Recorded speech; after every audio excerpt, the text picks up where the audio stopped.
Welcome to our channel real estate king one. మీరు మా YouTube ఛానల్ని కొత్తగా చూస్తున్నట్లయితే సబ్స్క్రైబ్ చేసుకుని బెల్ ఐకాన్ ప్రెస్ చేసుకోండి. మేము పెట్టే వీడియోస్ మొత్తం మీకు నోటిఫికేషన్ ద్వారా వస్తుంటాయి. తప్పకుండా మా వీడియోస్ని లైక్ చేయండి, షేర్ చేయండి. మీరు లైక్ చేయడం వల్ల, షేర్ చేయడం వల్ల చాలా సపోర్ట్ దొరికింది. ఇప్పుడు మనం చూస్తున్న ఈ east facing G+1 independent house వచ్చి 60 గజాల్లో ఉన్న G+1 బిల్డింగ్ అండి. మనకి ఇంటి ముందు వచ్చి 30 ఫీట్ రోడ్ అయితే ఉంది. ఎదర వచ్చి మనకి బోర్ ఫెసిలిటీ అయితే ఉందండి. కింద ఫ్లోరింగ్ మొత్తం వచ్చి మార్బుల్ ఫ్లోరింగ్ అయితే చేయించారు. ఉత్తరం వైపు సందులో వచ్చి కామన్ బాత్రూమ్ ఉందన్నమాట.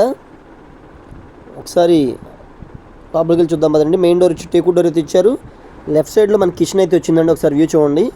ఏరియా వచ్చి యనమల కుదురు నుంచి పెద్దబుల్బాకి వెళ్ళి అవనిగడ్డ కరకట్ట వైపు ఏరియా అనమాట. ఇది G+1 38 lakhs అయితే చెప్తున్నారు. ఈస్ట్ ఫేసింగ్ ఇండిపెండెంట్ హౌస్ అండి. ఇది వచ్చి హాల్ వ్యూ అనమాట. సేమ్ ఇప్పుడు మనం గ్రౌండ్ ఫ్లోర్ అయితే చూస్తున్నాం. సేమ్ యాస్టీస్గా పైన ఫస్ట్ ఫ్లోర్ కూడా అలాగే ఉండిద్దండి.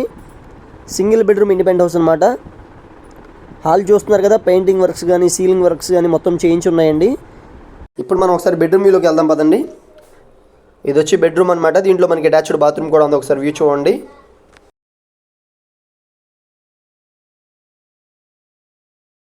సీలింగ్ డిజైన్స్ కానీ లైట్స్ కానీ చాలా అంటే చాలా బాగా డిజైన్ చేయించారు. ఇది వచ్చి అటాచ్డ్ బాత్రూమ్ అండి. మనకి బయట ఉత్తరం వైపు అందులో కామన్ బాత్రూమ్ కూడా ఉంది. అది కూడా చూద్దాం పదండి ఒకసారి.